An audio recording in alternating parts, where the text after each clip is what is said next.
Isang magandang balita, bagong halal na presidente ng Iran, isang reformista na naglalayong magkaroon ng malawakang pagbabago sa bansa nila. Siya na nga kaya ang makapagpapatigil ng digmaan sa Gaza at tuluyang puputol sa malakas na impluwensya ng Russia at China para sa US at Europa. Yan ang ating aalamin sa videong ito. Pero bago tayo magpatuloy, ay baka naman pwede mo munang i-like itong video. Siya si Masoud Pezeshkian, kilalang may bukas na pananaw, ay tinanghal na ika-9 na pangulo ng Iran matapos makuha ang 53.6% ng mga boto laban sa kanyang katunggali na si Saeed Jalili, na kilala sa pagiging ultra-hardliner na may tuturing na may mas istriktong pananaw, ay nakakuha lamang ng 44.3% ng boto ng taong bayan. Si Pezeshkian ay dating heart surgeon at health minister na tumakbong presidente bilang independyente at siya ay sinuportahan ng Reform Front sa naganap na snap election noong June 28 kasunod ng pagkamatay ng itinuturing na isang hardliner na presidente na si Ebrahim Raisi dahil sa pagbagsak ng helicopter na sinakyan nito noong Mayo 19.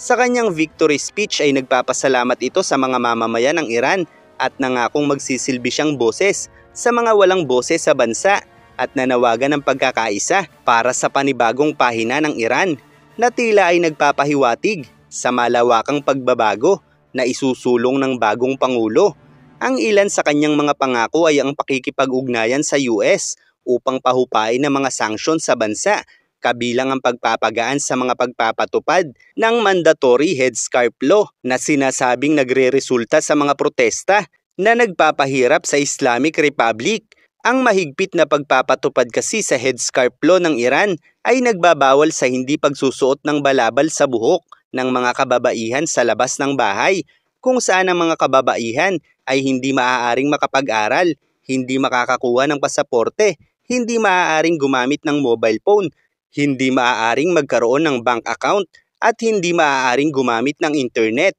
Ilan lamang ito sa mga batas na nais bigyang pansin ni Pezeshkian. At dahil nga sa kanyang layunin na makipag-usap sa US upang maibsan ang mga sanctions ng bansa, ay mangangahulugan ito ng kanyang kahandaan na tanggapin ang mga kondisyones ng mga Amerikano at obviously naman upang makabalik ang Iran sa malayang pakikipagkalakalan sa buong mundo, ay tiyak na hihilingin ng US na itigil na nito ang pagsuporta sa Hamas na maaaring mauwi sa pagtatapos ng kasalukuyang digmaan sa gitnang silangan. Gayunpaman ang mga layuning ito ng bagong presidente ng Iran ay maaaring pigilan ng Supreme Leader dahil ang Supreme Leader ang pinakamataas na pinuno ng Iran at palaging nasa kanya ang huling salita. Ang Supreme Leader ng Iran na si Ayatollah Ali Khamenei ay kilalang hardliner o istrikto pagdating sa mahigpit na pananaw para sa mga batas ng Iran, samantala ang bagong pangulo ay isang reformista na nais ng makabuluhang pagbabago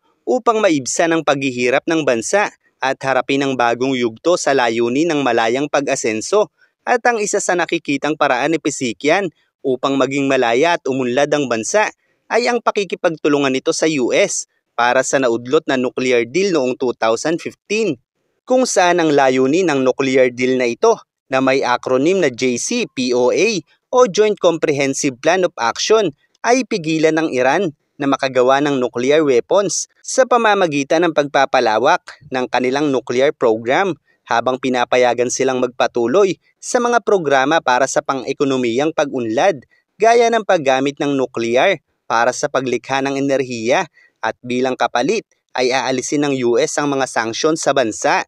Ang pagkapanalo ni Pezeshkian ay malugod na tinanggap ng Supreme Leader ng Iran at binati ito sa kanyang pagkapanalo na maaaring maituturing na hindi balakid sa Supreme Leader ang mga layunin nito na makipagmabutihan sa mga Amerikano, dahil kung tutol ang Supreme Leader sa pananaw ni Pezeshkian ay tiyak na may kakayahan nitong baliktarin ang mga pangyayari upang hindi manalo bilang pangulo si Pezeshkian, dahil ang anumang naisin ng Supreme Leader ng bansa ay magagawa nito dahil siya ang pinakamataas na pinuno at batas ng Iran.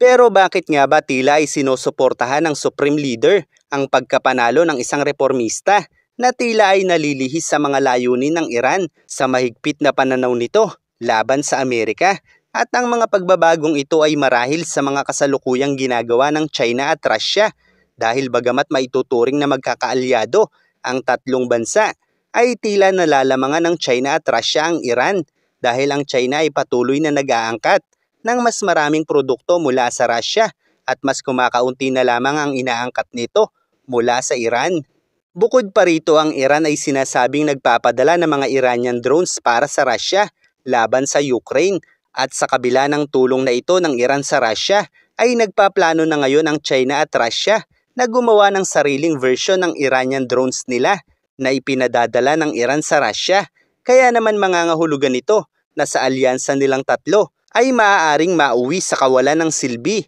kalaunan ng Iran sa mga bansang ito. Kaya't hindi na nakapagtataka na sa kabila ng pagiging hardliner ng Supreme Leader ng Iran ay malugod nitong tinanggap ang pagkapanalo ng isang reformista at sa sandaling magkaroon ng maayos na ugnayan ng US at Iran sa pamumuno ni Pezeshkian ay maaaring matapos agad ang digmaan sa Israel dahil ang Iran ang sumusuporta sa iba't ibang klase ng militanteng grupo na umaatake ngayon sa bansang ito. Kaya't kung huhupa ang tensyon sa gitnang silangan ay napakalaking bagay nito para sa US dahil hindi na nila kailangan pang suportahan ang Israel sa labanang ito at hindi na rin magiging banta ang gitnang silangan laban sa mga Amerikano na magbibigay naman ng kalinawan sa mga Tsino na mas lalong hindi nila kakayanin ang US sa panahong ito na maaaring makapagpapabago sa kanilang mga polisiya laban sa mga Amerikano. Kaya't kung muling uupo si Trump at magagawa nitong tapusin ang digmaan ng Ukraine at Russia at muli nitong makukuha ang loob ni Putin para bitawan ang China, ay wala nang masasandalan pa ang China na maaaring humantong sa mas mahigpit na mga estratehiya ng Amerika upang tuluyang gumuho ang Partidong Komunista. Kaya naman bago pa maganap ang halalan sa Iran, ay nauna nang nagpahayag ang China na naniniwala umano sila na sino man ang manalong presidente sa bansang ito ay hindi magbabago ang kanilang relasyon at pananaw laban sa mga Amerikano dahil malinaw sa kaalaman ng China na ang Supreme Leader pa rin ang may malakas na kontrol sa bansa nila. Subalit dahil nga malinaw ang layunin ng bagong Pangulo ng Iran noon pa na makipagmabutihan sa US para sa mas ikabubuti ng bansa nila, ay maaaring nagkamali ng kalkulasyon ng China dahil ang malayang pagtanggap ng Supreme Leader sa pananaw ng bagong Pangulo ay nangangahulugang maging ang Supreme Leader ay maaaring nagnanais na rin ng pagbabago dahil sa panlalamang sa kanila ng China kasama ang mga Ruso.